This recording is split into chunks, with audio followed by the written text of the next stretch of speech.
Hey guys, it's Gary Wong with GaryWongRealty.com. People know me as the Christian Realtor, and I'm the author of the book on Vancouver real estate. This is a quick video to explain the Property Disclosure Statement form. People also refer to this as the PDS. This form is an optional form filled out by sellers to disclose what they know or don't know about their own property. When the sellers have never lived in their property or they have rented out the property to tenants, it's common that the sellers would just cross out the form and initial and sign the form.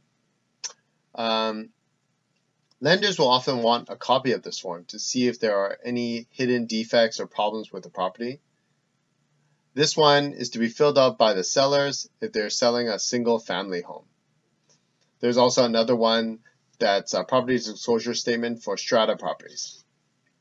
So once again, I mentioned this is an optional form, but I think it's important that sellers fill this out.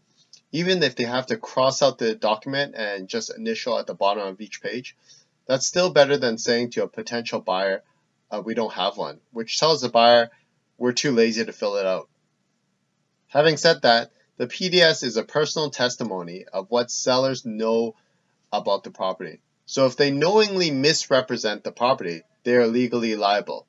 So I tell my sellers that if you don't know the answer, don't just guess. It's better to leave it blank or initial the I don't know section than to make up an answer.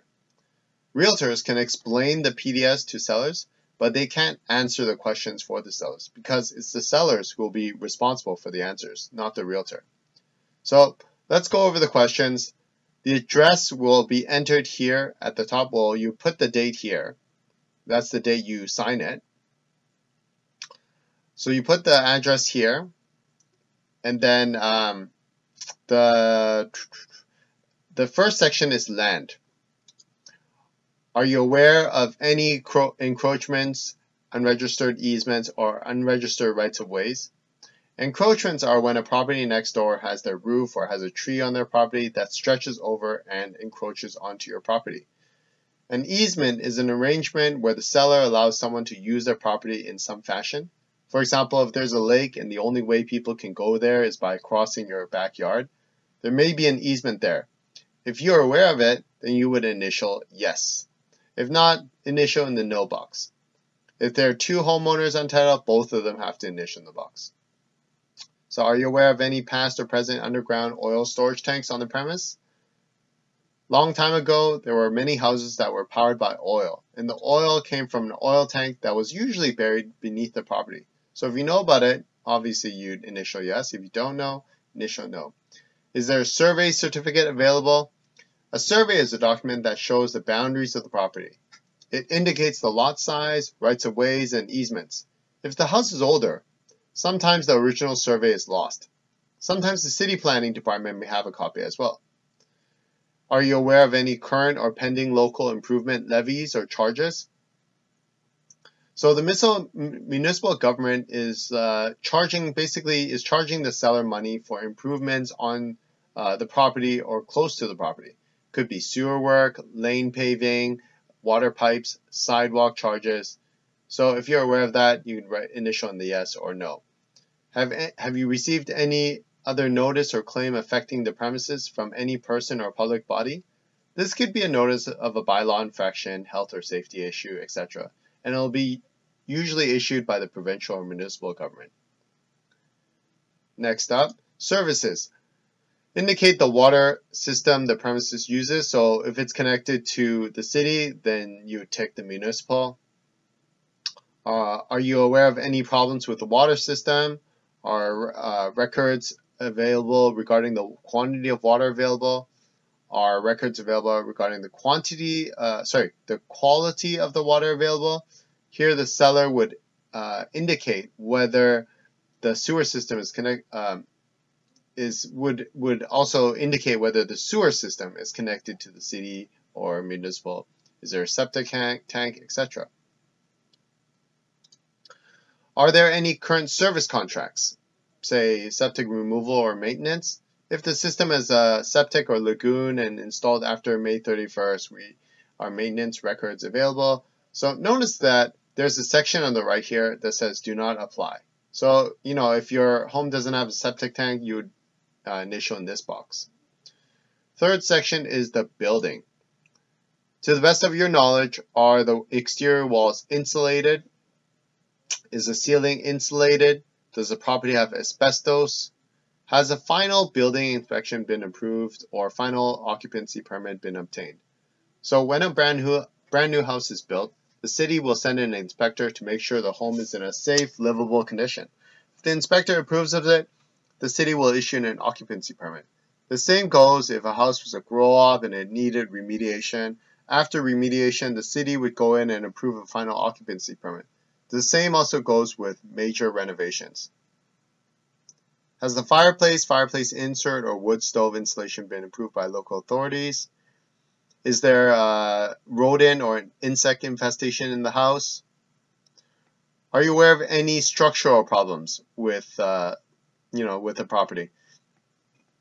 Are you aware of any additions or alterations made in the last 60 days? Basically any, renovations done. Are you aware of any additions or alterations done without a permit or a final inspection? So, example, renovations done without a permit.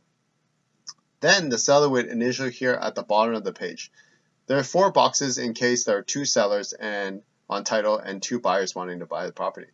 When a buyer wants to buy the property, they get a copy of the PDS if they put a subject clause to receive and approve a PDS. Their initials are required to show that they have read the PDS and approve of it. Okay, continuing on to the next page. Are you aware of any problems with heating? Are there any moisture or water leaks or water problems in the house?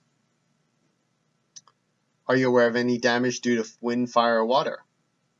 Are you aware of any roof leakage or unrepaired roof damage? And the seller would indicate the age of the roof if they know it. Are there any electrical or gas system problems? How about problems with the plumbing system? And if you have a swimming pool or a hot tub, any swimming pool or hot tub problems? Obviously, if you don't have one, then initial in the does not apply section. And then, is there any unauthorized suite? So, contain unauthorized accommodation, that's like an unauthorized suite. Are there any equipment leases or service contracts, like monthly security system, charges, monitoring, etc.? Were these premises constructed by an owner-builder as defined in the Homeowner Protection Act, etc.? Basically, it's asking whether the seller built this house by themselves, or does the seller know whether the house was built by someone who built it by themselves? Are these premises covered by a home warranty insurance under the Homeowner Protection Act? So, like, does the house have a 2, 5, 10-year insurance as new homes usually have? Once again, if you don't know the answer, just initial in the do not know section. Is there a current Enter Guide for houses rating available for these premises? Certain new homes are built with an Enter Guide energy savings rating, and if the seller knows what it is, they can fill it out. Or if they don't know, they can just initial in the do not know section. General. Are you aware if the premises have been used as a marijuana grow-up or used to manufacture illegal drugs? Next, are you aware of any material latent defect? A material latent defect is a defect with the home that a home inspector or a buyer would not be able to detect through a reasonable inspection. This is also explained in more detail underneath here. The last question asks if the seller knows whether the place has been designated as a heritage site or of heritage value. So then the sellers would initial at the bottom right corner again here. The last page, the seller can write additional comments or explanations in this section. Then the seller signs here. This section underneath here, when the buyer receives this document and have read it and understood it, they would put the date here and sign it at the bottom here. Well, that's it for the property disclosure statement form. Thanks guys for watching my video. Please subscribe and share with your friends. Email me if you have any more questions. Thank you.